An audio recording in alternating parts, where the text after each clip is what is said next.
Good morning class eighth. आज 4 फरवरी है और लास्ट क्लास में हमने चैप्टर नंबर 8 जो था आपका, गलती से 9th प्रिंट हो गया था, लेकिन चैप्टर नंबर 8 के मैंने आपको क्वेश्चन आंसर्स व्हाट्सएप पे सेंड कर दिए थे। ठीक है, आई थिंक आपने वो किए होंगे। और आज हम स्टार्ट करने वाले हैं chapter number 9, the making of the national movement 1870s 1947। Start करते हैं। देखिए, If the previous chapter we have in the previous chapters we have studied at, पिछले वाले जितने भी चैप्टर्स थे हमने क्या क्या पढ़ा है। The British conquest of territories and take over of kingdoms, कि जो ब्रिटिशर्स थे उन्होंने हमारे भारत के जितने भी क्षेत्र थे उन पर हमला किया और यहाँ पर अपने किंगडम्स को बनाया, या जो दो पहले वाले जो किंगडम्स थे उनको वहाँ से हटा दिया। Introduction of new laws and administrative institutions, ठीक है, नए कानूनों का और नए प्रशासन के जो तरीके हैं उनका इंट्रोडक्शन किया ब्रिटिशर्स ने। Changes in the lives of peasants and tribals, Britishers ने किसानों और जो जनजाति वर्ग के व्यक्ति थे उनकी ज़िंदगी के अंदर परिवर्तन किया। Educational changes in the 19th century, 19वीं शताब्दी में एजुकेशनल चेंजेस हुए। Debates regarding the condition of women, ठीक है, महिलाओं की परिस्थिति के लिए डिबेट्स हुई। Challenges to the caste system को चैलेंज किया गया।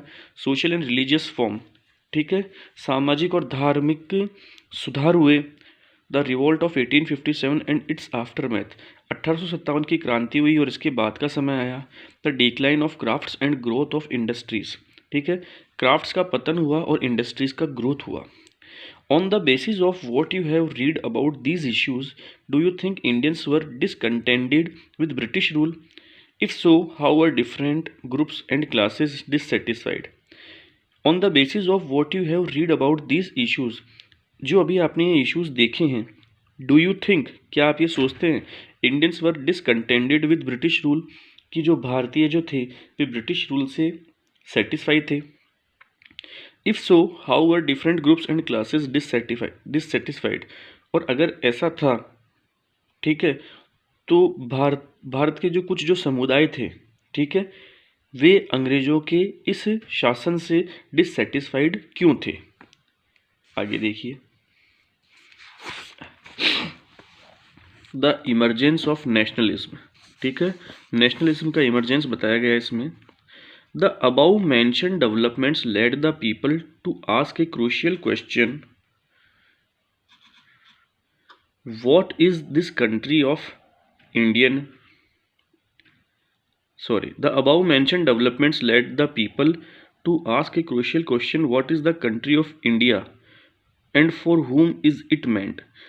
ये जो above जो questions हमने देखे हैं, the emergence of nationalism, इससे भारत के व्यक्तियों के लिए एक क्रूशियल क्वेश्चन उनके सामने आता है कि what is this country of India and for हुम इज़ इट मेंट, कि ये जो कंट्री है इंडिया वो किसके लिए बनी है, ठीक है, और ये कंट्री क्या है? The answer that gradually emerged was India was the people of India, जो आंसर हमें धीरे धीरे मिलता है वो में क्या मिलता है कि भारत जो है वो भारत में रहने वाले व्यक्तियों के लिए एक देश है। All the people irrespective of class, colour, caste, creed, language और जेंडर, भारत के अंदर जितने भी व्यक्ति रहते हैं, चाहे वे किसी भी जाति वर्ग के हों, किसी भी रंग के हों, किसी भी कास्ट के हों, किसी भी क्रीड के हों, कोई भी भाषा बोलते हों या कोई भी उनका जेंडर हो, ठीक है, वे सब किसके हैं? भारतीय, वे सब भारतीय व्यक्ति ही हैं। And the country, it's resources and systems were meant for all of them, और ये जो देश है इसके जितने भी जो रिसोर्सेज हैं और यहाँ के जो भी सिस्टम्स हैं वो भारत में रहने वाले हर एक व्यक्ति के लिए है। With this answer came the awareness that the British were exercising control over the resources of India and the lives of its people, and until this control was ended India could not be for Indians, ठीक है। With this answer came the awareness, जब यह answer सबके सामने आया तो सभी व्यक्तियों के अंदर जागरूकता फैली कि ब्रिटिशर्स ने क्या कर रखा है कि यहाँ के व्यक्तियों का, यहाँ के संसाधनों का, मतलब भारत के व्यक्तियों का, भारत की जनता का, भारत के संसाधनों का क्या कर रखा है, खुद में ही कंट्रोल कर रखा है, ठीक है। जबकि यह सब किनके हैं? ये सब भारतीयों के ही हैं। ठीक है। और उन्होंने यह भी बताया है ब्रिटिशर्स ने कि भारत जो है वो भारतीयों का नहीं है। This consciousness began to be clearly, एक second,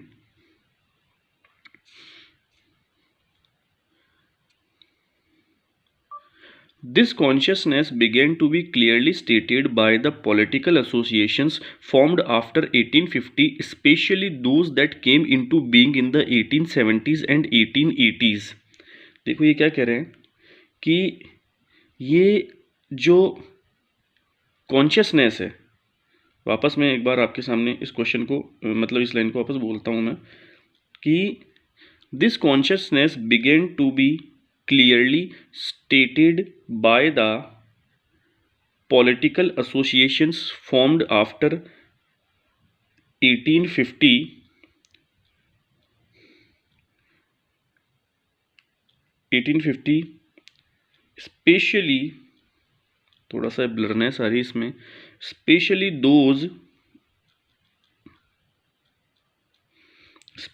those that came into being in the 1870s and 1880s।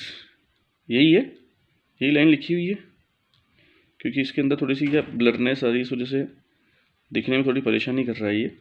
हाँ, This consciousness began to be clearly stated by the political associations formed after 1850, especially those that came into being in the 1870s and 1880s। यह चेतना 1850 के बाद गठित राजनीतिक संघों द्वारा स्पष्ट रूप से कही जाने लगी, विशेषकर 1870 और 1880 के दशक में। क्या चेतना?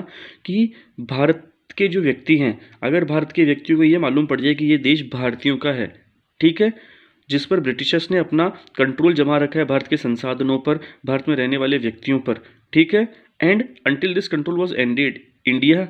और अगर ये कंट्रोल लगातार रहा तो ये इंडिया को क्या कर देगा? एंड कर देगा खुद। और जो इंडिया है वो इंडियंस का कभी भी नहीं रहेगा।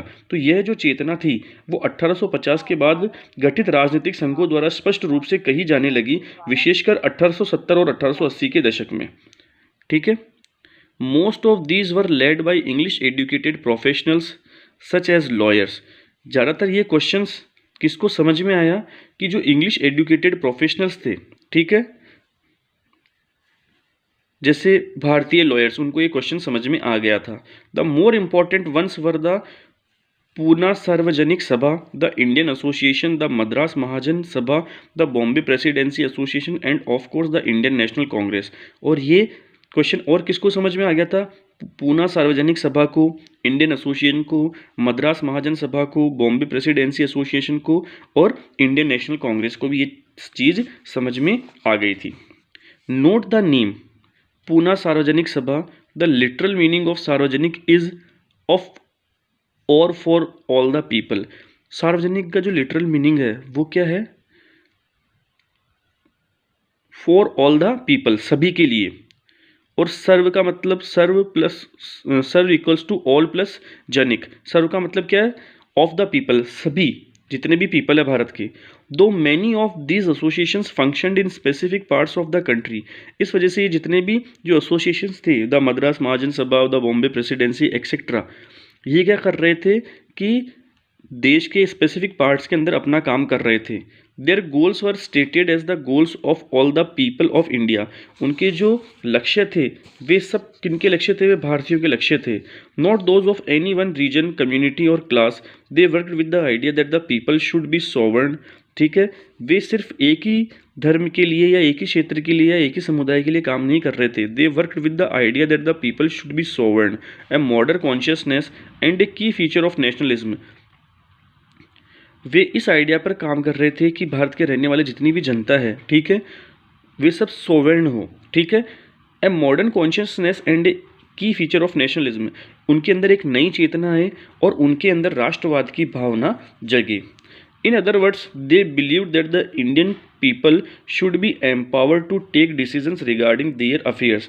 दूसरे शब्दों में अगर हम कहना चाहें तो वो ये कहना चाह रहे थे कि भारतीय जितने भी व्यक्ति हैं, ठीक है, उन्हें इस बात की छूट दे दी जाए, ठीक है, कि वे अपने डिसीजंस खुद ले सकें। उनके डिसीजंस कोई दूसरे देश से आया हुआ व्यक्ति बिल्कुल भी नहीं ले सकता। समझ में आई यहाँ तक की बात? अब आगे चलते हैं।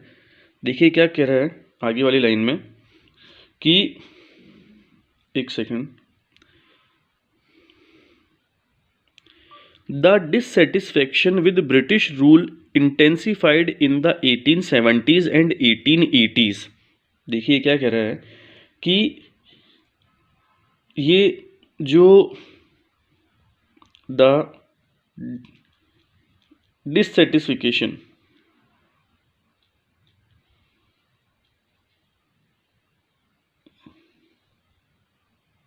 ब्लर आज ज़्यादा हो रहा है, the dissatisfaction with British rule, British rule से व्यक्तियों के अंदर जो डिससेटिस्फेक्शन था, intensified in the 1870s and 1880s, वह 1857 से 1880 के बीच में देखा गया।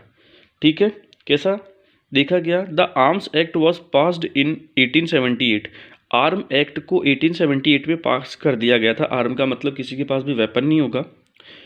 डिसअलाउइंग इंडियंस फ्रॉम पजेसिंग आर्म्स, जो कि भारतीयों को ये डिसअलाउ करता था कि उनके पास कोई भी हथियार नहीं होने चाहिए। In the same year the vernacular press act was also enacted. ठीक है, उसी समय वर्निकुलर प्रेस एक्ट भी पास किया गया ब्रिटिशर्स के द्वारा in an effort to silence those who were critical of the government, ताकि वे पत्रकारों को, ब्रिटिशर से उन भारतीय पत्रकारों को चुप करा सके जो गवर्नमेंट के बारे में चीज़ें लिखते हैं। The act allowed the government to confiscate the assets of newspapers including their printing presses if the newspaper published anything that was found objectionable। इस एक्ट के अंदर क्या था कि सरकार न्यूज़पेपर्स के साथ काम करने वाले या न्यूज़पेपर्स को सहयोग देने वाली जो प्रिंटिंग प्रेसेस हैं उनको भी बंद करवा सकती है अगर उस प्रिंटिंग प्रेस के अंदर गवर्नमेंट के बारे में कोई गलत चीज़ लिखी हुई है तो। In 1883, there was a furor over the contempt by the government to introduce the Ilbert Bill।